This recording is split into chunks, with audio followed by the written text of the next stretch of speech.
The Monster Below by Greenback. Read by Deathlight. Chapter 6. If Twilight Sparkle did it, so could I.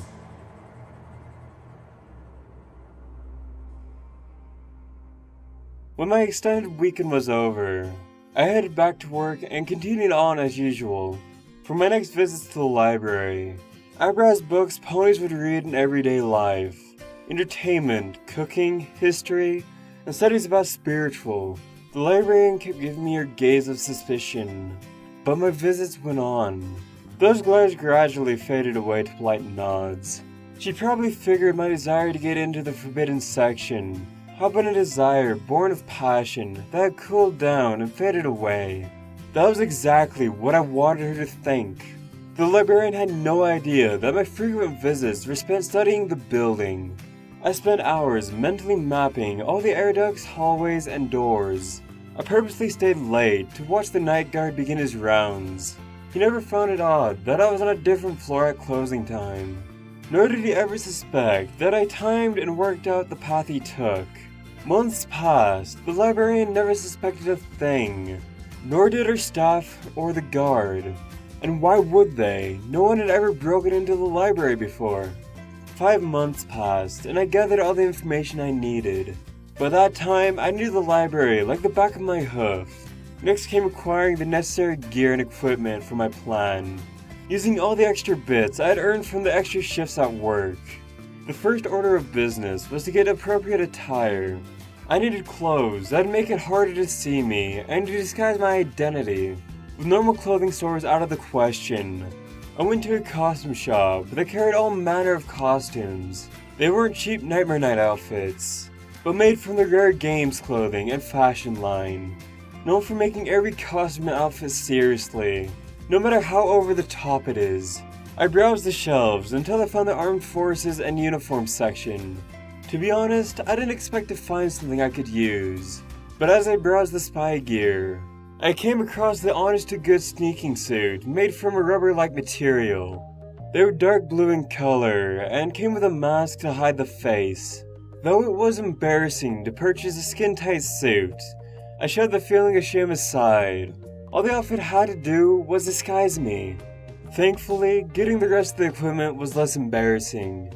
A camping store had night vision goggles, a climbing and rappelling gear, and a hardware store had cutting tools.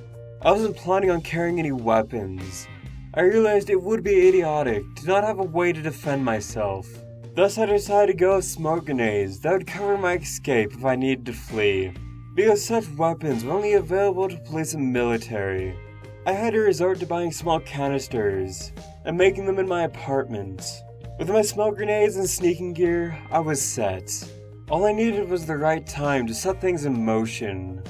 Fate smiled upon me, for as I tinkered with the last of my smoke grenades one night, the news talked about a heavy storm due to hit Manhattan at the end of the week. It was almost as if the storm was an answer to an unspoken prayer, and I was all too happy to seize it. As the weather forecaster had predicted, the storm had arrived right on schedule, covering the sky like a dark blanket. The wind blew everyone indoors before the rain arrived, leaving the streets of Manhattan all but abandoned. It was the perfect night to curl up by the fire while sipping hot chocolate and watching your favorite television show. But not for me. It was the night that I would finally get what I so dearly craved.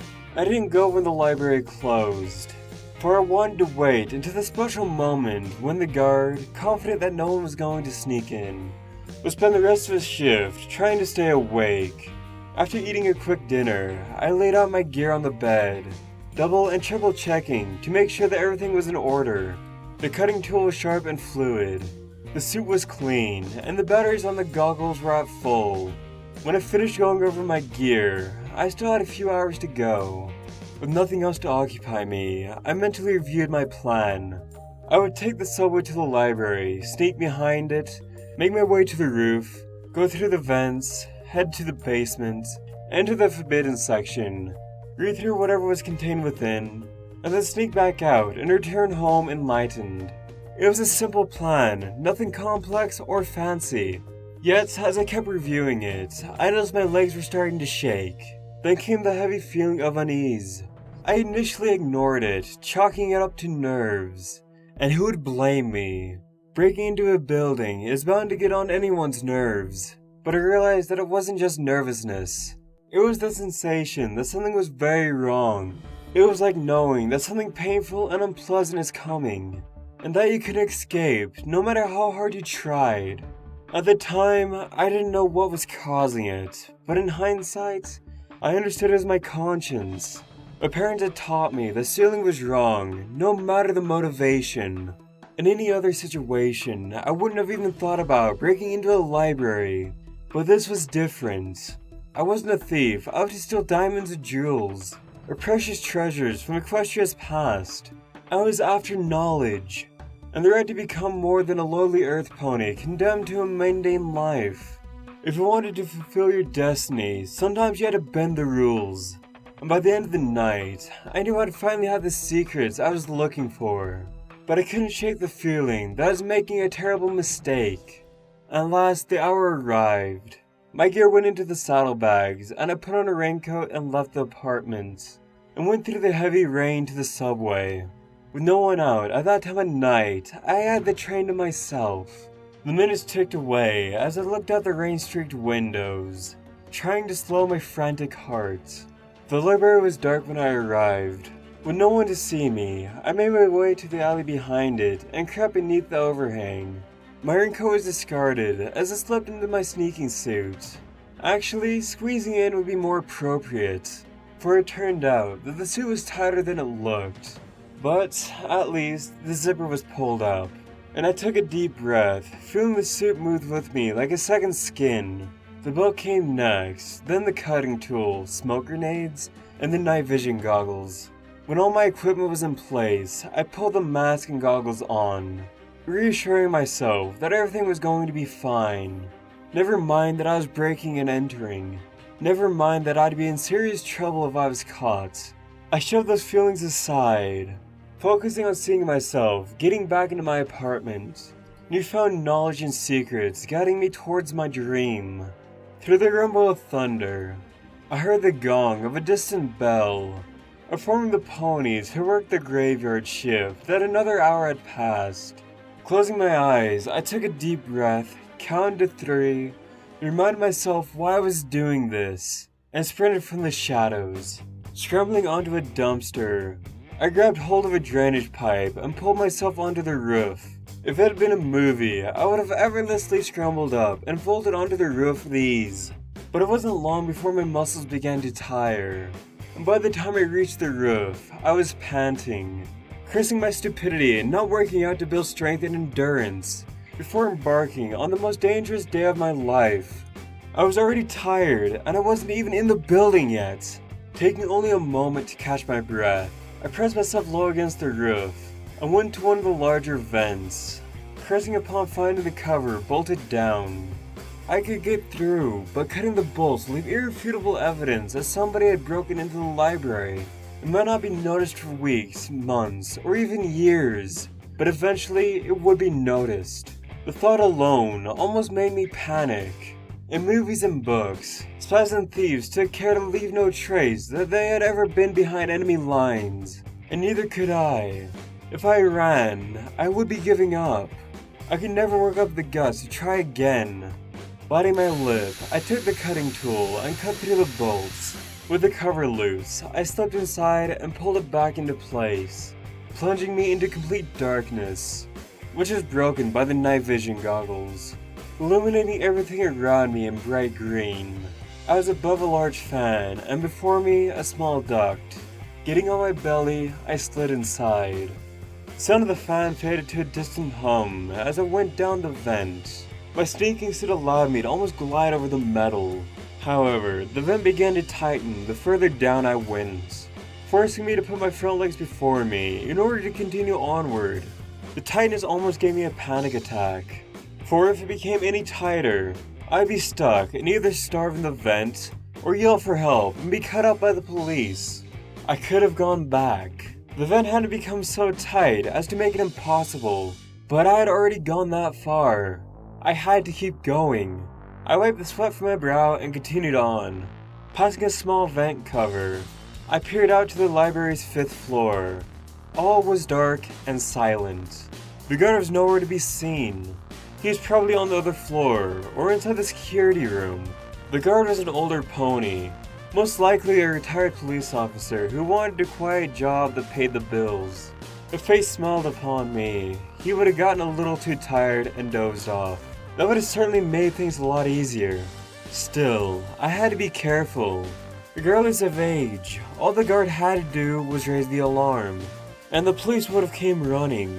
Thus, as slowly and quietly as I could, I worked my way through the library's vents for over an hour. My progress was slow and steady, but such careful and deliberate movements took their toll. By the time I reached the 2nd floor, my muscles were sore. I could have stayed still for a while and rested, but feeling bolder and having gone so far without being heard, I kept going, wanting to reach my destination as quickly as possible. When I reached the 1st floor, I was giddy. I was only a single floor away from my goal, and with no sign of the guard, I figured that he had indeed fallen asleep, leaving me to crawl at my leisure. Letting my guard down for a moment, I picked up the pace, going a little faster than normal. However, the movement caused one of my grenades to hit the vent with a loud bang. I heard the sound of hooves galloping into the room below me. Through a small vent cover, I saw the guard as he ran into the lobby, flashlight swinging about. He is very much awake, and H had done nothing to slow him down. The guard said nothing as he swept his beam around. When it came to the vent cover, I was as flat as I could manage, and remained still as the guard cautiously walked over. Looking the shelves over, eyes alert and focused behind his glasses. Feeling that it would be safer further back, I eased myself into the vent, away from the cover and out of sight. The guard tried his head towards the vent. I froze. I didn't see him, but I heard the guard as he walked to the vent. The light peering into the cover. It remained there for only a minute, but to me it felt like hours. I could easily imagine that he was waiting for me to move, or that he was going to go and get a ladder to peer inside. The light shifted. My heart was pounding so hard I could have sworn it would hit the walls. I didn't dare breathe or even blink. The light finally descended, and I heard the guard move on, muttering something about rats. I didn't move for a good 10 minutes, waiting to make sure that the guard was truly gone. Even then, I wanted to leave. I wanted to turn around and just get out of here, go home, and pretend this whole thing had never happened. But I was so close, just one more floor, and I'd reach my destination. Shaking as hard as I was, it was hard to move once more, and even harder to stay quiet. I couldn't see out of the vent, but it was as if I could sense the guard nearby, just waiting for me to make a mistake. Eventually the vent curved and headed into the basement. I followed it, but not without the concentration that had got me that far. While I had accumulated a thorough knowledge of the library's vent system, the vents leading to the forbidden section were unknown to me. Wiping sweat away from my brow once again, I continued downward, relying more on my goggles than ever before. Unlike the upper floors, where a few lights had been left on, there was no illumination in the basement. To make things worse, the vents tightened just a little more, making movement even more difficult. If I was spotted, there would be no fast way out. I'd be trapped. It was getting harder to control the shaking in my limbs. I was sweating so hard that the precipitation entered the goggles and dripped into my eyes. Yet, I kept going. I kept telling myself that I was only a little further now. If the guard had heard me, he would have summoned the police by then, rather than let me get into the forbidden section. That is, unless he had a sadistic sense of humor, and wanted me to reach it before springing his trap. Such thoughts almost made me miss that something had changed. It wasn't anything visible, but I noticed the air had changed, as if something invisible was permeating it. It felt like magic. I was close. Turning a corner, I wondered how I was going to recognize my destination. As it turned out, I didn't need to worry, for there's a shimmering field of energy further down the duct. Caught by surprise, I froze, unsure of what the field was doing there. After several minutes of silence, I cautiously crept forward, ready to scramble back if the field did anything. It didn't. Not as worried now, I came quite close to the field and removed the goggles. In the darkness of the vent, the field's bright blue glow was almost blinding. I figured it was a security field of some kind, meant to protect the end of the duct somewhere beyond it. I would have panicked had I not felt something rough under my belly. A vent cover. Popping it off, I peered into the hallway below me. It was the hallway leading to the forbidden section. Popping the goggles back on, I looked around. There was no obvious security measures to be seen. There weren't any alarms set in the halls or torch holders. Taking hold of the vent cover, I lowered myself out, then dropped to the floor, tensing up as I hit, ready to spring back up should an alarm sound. All was quiet. Behind me there was a set of stairs leading up to the reference desk. Before me was a thick set of wooden doors, carved with all manners of magical symbols. I couldn't believe it. I actually made it. I had doubted myself and my abilities, but I had actually made it. I struggled to keep myself from laughing, instead allowing myself a single, relieved chuckle. I, an ordinary pony, had actually managed to make it into the library, and make it all the way to the forbidden section without being seen. Wondering perhaps being stealthy was a secret talent I possessed. I checked my watch, found that it was already 3 in the morning. I still had several hours until the staff came in for the day. Raising from the floor, I looked the door over, checking for signs of traps or locks. There was none. In my excitement, I devoted only a few seconds to wondering why that was so. With such valuable material inside, surely the library would have devoted more supplies and equipment to protecting the place. And the doors didn't show any signs of being locked, not even by magic. Heck, there was only some gruesome gargoyles, probably the work of some zealous woodcarver trying to ward off anyone trying to sneak inside, or to give them second thoughts. It didn't work on me. I had come too far, and those silly carved monstrosities were going to stop me. Ready to claim what was rightfully mine, I put my hoofs to the door and pushed. In retrospect, I was making so many mistakes it wasn't funny. I should have been more cautious and taken my time to examine the doors more closely. Instead, I blindly charged inside, convinced that I was so clever in overcoming all obstacles in my path. I had just shoved the doors open and I heard a loud click. With a thunderous well, the alarm sounded. Red lights flashed around me, briefly illuminated the forbidden section beyond the doors, full of books and manuscripts I would never have a chance to read. There was no time to charge inside and grab a book or snatch a scroll.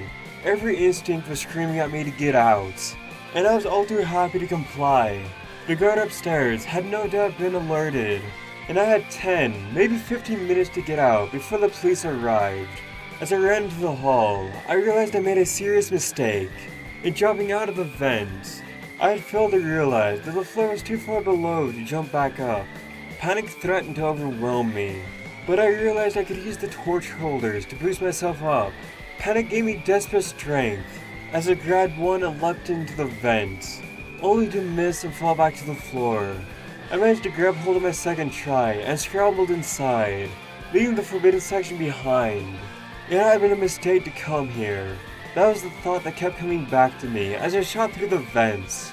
I could have stayed home, but it was too late for regrets. All that was left was to try and escape. Adrenaline gave me extra strength as I made my way back towards the roof. All soreness was forgotten, along with any attempt to be quiet. Too tired with being stealthy, I just wanted to get out. With any luck, I'd make it to the roof and scramble out, grab my clothes and take off into the night. But the alarms weren't loud enough to match my scrambling, for the ducts banged and shook violently. And when I reached the 3rd floor, I saw a light shining into the vents. "You, in the vents!" someone shouted. "Stop!" If I had been going quickly before, I was like a rabbit fleeing a snake that stuck into its burrow. I wasn't going to stop for anyone or anything, much less a guard who didn't have any way to get to me. At least, that's what I thought. for it turned out that the library had a fail-safe system in place of a fire.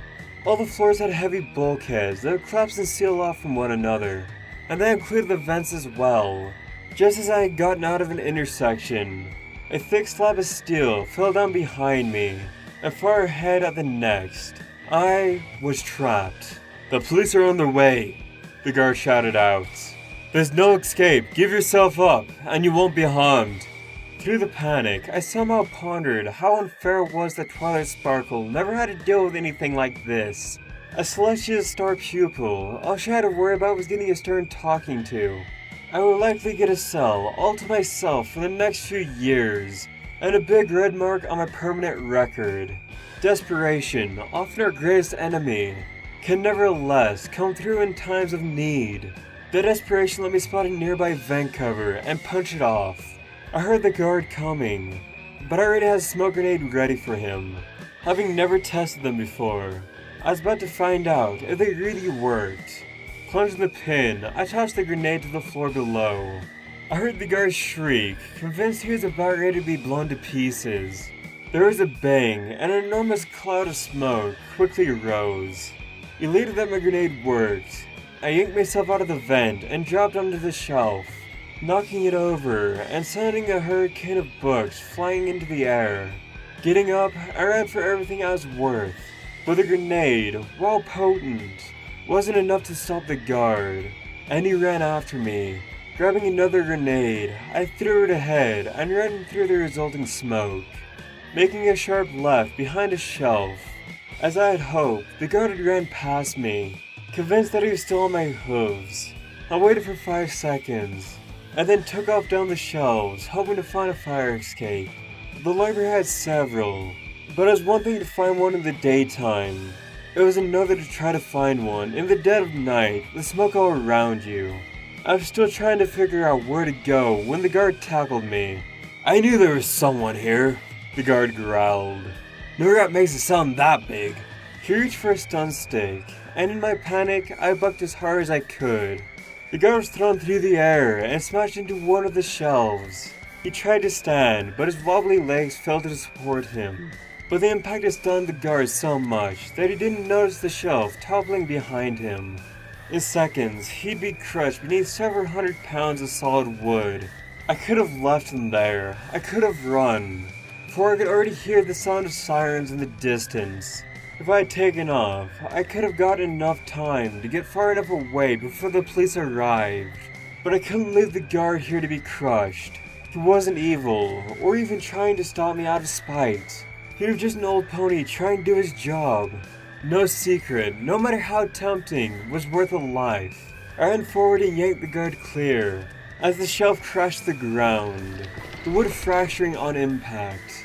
Leaving the guard behind, I ran down the shelves until I found a fire escape. Shoving it open, I ran down the stairs until I hit the wet pavement of the alleyway. Dashing to the darkened alcove, I grabbed my gear and then sprinted into the night, running for everything I was worth, trying to put as much distance between me and the library as possible. The next hour was a blur. Even now, I'm not sure I managed to cover the several miles between the library and my apartment building. All I remember was running through alleyways, sprinting across streets, and taking every shortcut I knew.